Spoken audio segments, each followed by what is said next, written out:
Kali ini gue pengen bahas beberapa perilisan kamera di tahun 2023 ini yang menurut gue adalah perilisan kamera terbaik.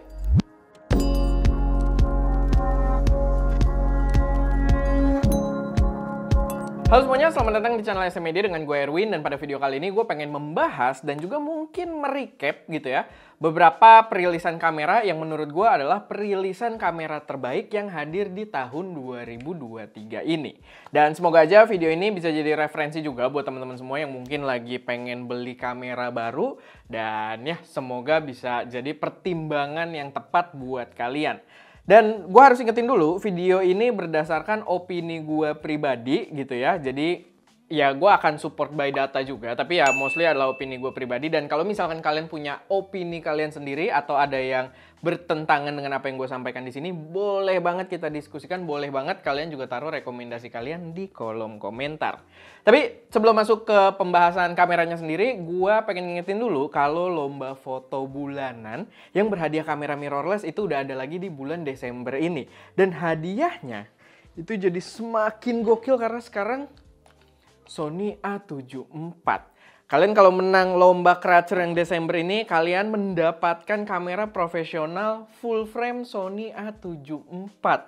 So ya, mantep banget. Dan gue harus ingetin lagi kalau lombanya ini powered by preset Crutcher kita yang merupakan preset Lightroom paling canggih di Indonesia saat ini karena udah powered by AI yang bisa auto select subject dan mengatur warna berdasarkan selection tersebut. Buat kalian yang udah punya presetnya, bebas buat ikutan lombanya gratis tanpa dipungut biaya apapun. Tapi buat kalian yang belum punya, kalian bisa pakai kode voucher lomba foto buat dapat diskon Rp300.000. Dan buat yang pengen tahu gimana ketentuan buat ikut lombanya, bisa cek link yang ada di deskripsi atau ya cek video announcement kita. Mungkin gua kasih card di sana. Oke, balik lagi ke kamera terbaik di tahun 2023. Jadi gua bagi ke beberapa kelas di sini. Gua pakai catatan juga ya. Jadi kalau kalian lihat gua agak baca-baca dikit karena emang pakai catatan. Dan ya, gue bagi beberapa kelas biar nggak terlalu membingungkan dan mungkin bisa jadi pertimbangan yang lebih simpel juga buat kalian. Pertama, kita akan bahas dari ranah APS-C. Kamera crop sensor atau APS-C. Jadi ya micro four third juga termasuk. Walaupun di sini nggak masuk micro four third sih. Tapi ya ini ranah crop sensor atau APS-C. Dan yang pertama menurut gua adalah Fujifilm X-S20. Dimana ini terasa kayak mini X-H2S. Buat yang nggak tahu, kita pakai X-H2S di studio ST Media. Ada 3 kamera Fujifilm X-H2S. Dan pas gue nyobain si X-S20 ini, rasanya tuh bener-bener mirip banget. Bukan dari segi feel grip ya. Feel grip beda jauh gitu. Karena dia kamera yang kecil juga. Tapi spesifikasi yang dibawa itu bener-bener bisa untuk ngejahit bareng dengan X-H2S gitu. Dia sama-sama bawa 6.2K open gate. Dan format video yang dibawa itu komplit banget buat berbagai kebutuhan gitu ya. Kalian bisa milih formatnya, kalian bisa milih bitrate-nya gitu. Bener-bener kita bisa customisasi untuk formatnya itu juga se-fleksibel mungkin. Dan jauh lebih profesional dibandingkan dengan pendahulunya yang si XS10. Tapi nggak cuma si Fujifilm, gue juga harus mention di mana salah satu perilisan terbaik juga itu adalah Sony A6700. Sebenarnya ada di situ ya, tapi nanti lama-lama kalau gue ambil-ambilin pada sepi. Oh enggak ding, dia di ini gue. Kita ambil aja. Sony A6700. Mungkin yang ngikutin video gue, kalian tahu gue memang agak kecewa pas pertama Sony meluncurkan A6700 ini. Dia bukan di ranah yang gue kira gitu. Tadinya gue berpikir dia berada di ranahnya X-H2S gitu ya. Bakal ngadu di professional level, flagship level APS-C. Tapi ternyata enggak, dia hadir untuk melawan si XS20 tadi. Tapi bukan berarti jelek ya, karena di kelasnya dia tetap sangat-sangat bersaing. Dan yang harus gua jelasin juga di sini, kenapa gua suka banget dengan update-nya si A6700 ini, walaupun dia di bawah ekspektasi gua. Itu kan cuma masalah perbedaan kelas doang ya, dari ekspektasi gua. Tapi di ranah yang dia mainkan gitu ya, di mid level APS-C, dia sebenarnya gokil banget juga. Dan dia adalah update yang signifikan di jajaran A6000-an. Kalau kalian pakai A6400, A6600, apalagi yang sebelum-sebelumnya 6500, 6300 gitu ya, itu bener-bener jauh banget dengan si A6700 ini. 6400 dan 6600 aja itu masih bawa format Sony yang lama, yang nggak begitu asik buat produksi, menurut gue setelah gue nyobain kamera-kamera yang lain juga. Tapi di sini, Formatnya udah komplit. Ini format Sony yang terbaru. Semua yang Sony tawarkan di kamera flagshipnya gitu ya, hadir juga di sini. Kalian bisa pilih XAVCS, XAVCHS, XAVCSI, dan ya semuanya macam-macam itu kalian bisa komposisikan dari segi format gambarnya sendiri itu bisa kalian sesuaikan. Kayak sekarang juga dia udah 10 bit. Kalau dulu itu memang Sony baik udah ngasih S-Log dari kamera-kamera yang cukup mid level. Di sini S-Log-nya lebih kepake maksimal karena dia udah bisa 10 bit juga gitu. Jadi udah gokil banget.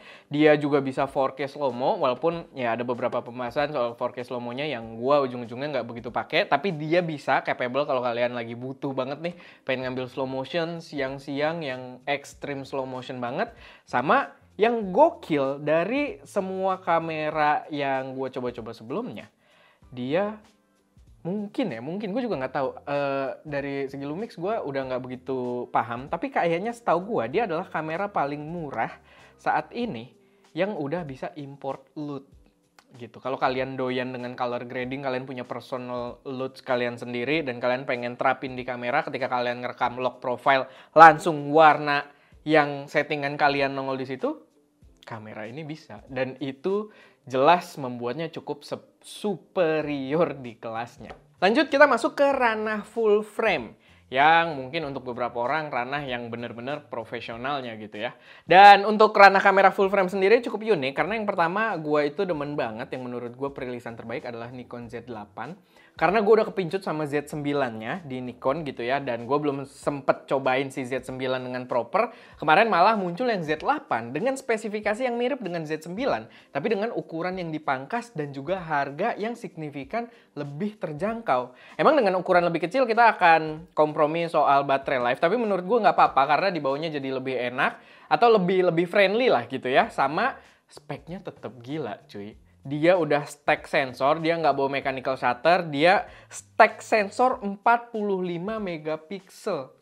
Gue nyobain buat birding, itu bener-bener gokil banget, dan menurut gue dia memang salah satu perilisan terbaik di tahun 2023 ini. Dia bener-bener dewanya, untuk saat ini ya, dewanya kamera hybrid yang terjangkau gitu. Jadi di ranah yang terjangkau, karena mungkin dewanya yang lain masih ada lagi, tapi dia tuh bener-bener dewanya hybrid yang terjangkau. Beneran, buat foto tadi dia bersih gila, udah stack sensor, lalu 45 megapiksel stack sensornya, sedangkan beberapa brand lain itu masih di megapiksel yang rendah, jadi kita kalau cropping ada sedikit kompromi.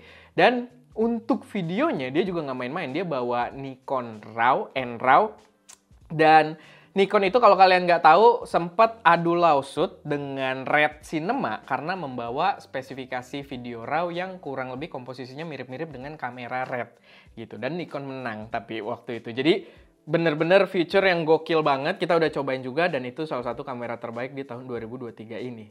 Bersamaan dia tidak sendirian di ranah full frame dengan Sony A9 Mark III gitu ya, bukan A74 karena ini udah keluarnya juga udah lama banget. Dan A9 Mark III udah jelas, mungkin karena udah lumayan heboh juga ya, gue nggak perlu jelasin terlalu jauh karena kamera tersebut jelas-jelas membawa gebrakan di ranah kamera mirrorless.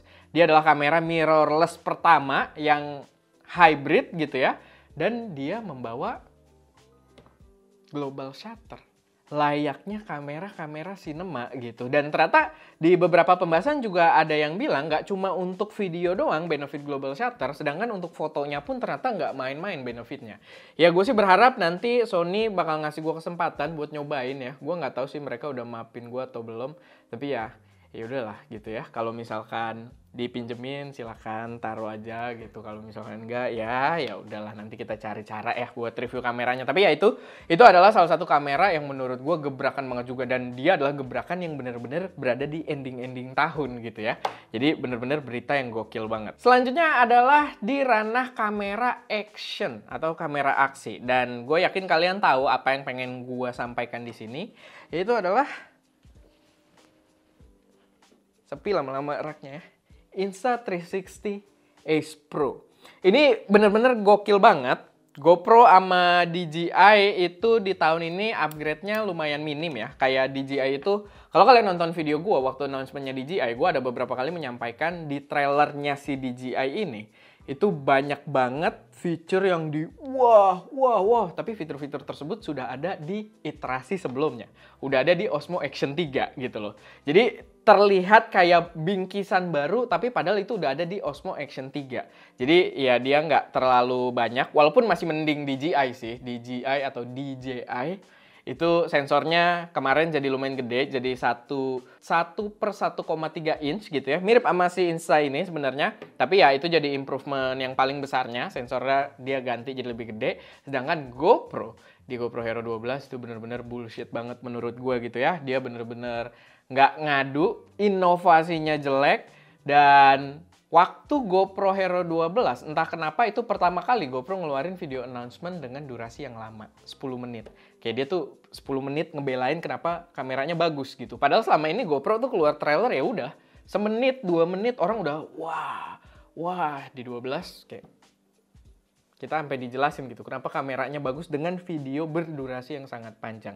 Jadi ya itu, menurut gua yang menang di ranah action cam sekarang adalah Insta360 X Pro ini karena dia membawa satu fitur yang menurut gua gokil banget. Dia menerapkan computational fotografi dan videografi di sini, memanfaatkan AI. Yang paling kepake kemarin yang kita coba itu adalah low light-nya yang benar-benar gila. Kalau kalian belum nonton, kita udah sempet bandingin dia side by side dengan GoPro Hero 11, tapi bukan Hero 12. Tapi Hero 11 dan 12 performanya nggak berbeda jauh juga.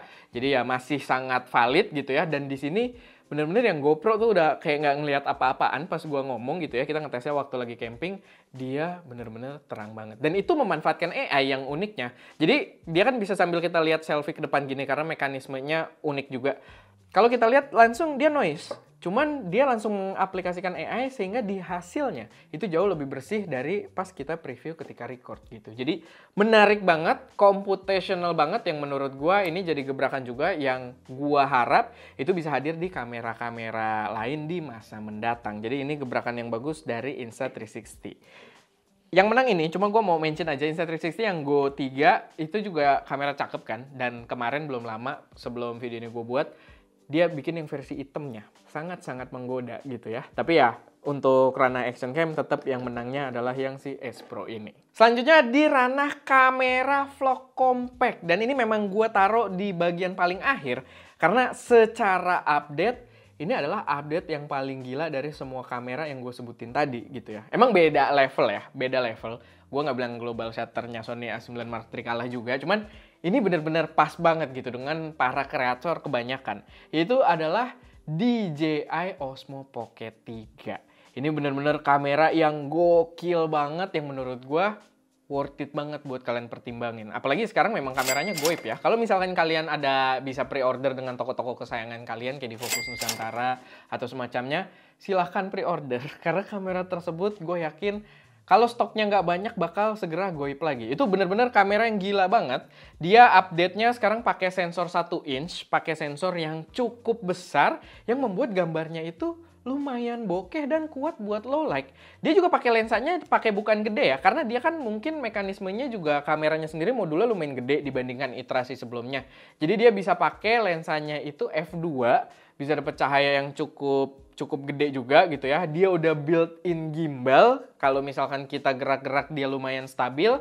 Sama kita juga udah cobain, kita pakai si kamera tersebut untuk support selama perjalanan kreatif adventure kemarin waktu gua ke Banyuwangi gitu ya, ke Kawahurung, ke Baluran, itu kita pakai kameranya dan footage-nya masuk ke dalam episode creature kita.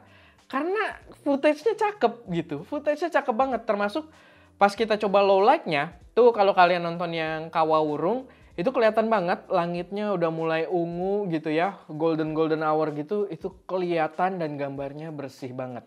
Sama waktu di Baluran, mungkin nggak masuk ke dalam video ya, tapi di Baluran itu kita ada ngerekam juga, gue lagi sok-sok motret gitu di atas mobil sambil mobilnya jalan, itu warna langitnya juga udah yang mulai gradasi gitu, dan itu ketangkep. Gue salut banget, itu posisinya sangat-sangat gelap dan ketangkep gitu gambarnya, dan cakep.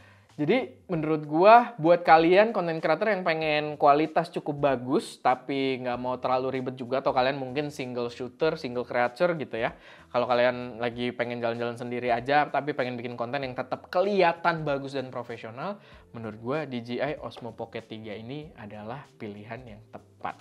Dengan harga yang ditawarkan, dia gokil banget. Nanti gue ada beberapa video susulan juga sih seputar kamera ini. Karena ada beberapa pembahasan juga setelah kita cobain agak panjang gitu ya. Tapi tetap itu kamera yang menurut gue perilisan terbaik. Ya secara komposisi gitu ya, dia memang bukan yang paling high end atau gimana. Tapi secara komposisi dia berada di titik paling sweet spot lah gitu. Yang menurut gue paling patut banget buat dapet spotlight. Tapi ya, paling itu aja sih sedikit pembahasan dari gue seputar kamera-kamera yang rilis di tahun 2023 yang gue anggap sebagai perilisan terbaik. Semoga bisa jadi referensi buat teman-teman semua, semoga bermanfaat, dan kalau misalkan kalian punya pendapat kalian sendiri atau rekomendasi kalian sendiri, boleh taruh aja semuanya di kolom komentar.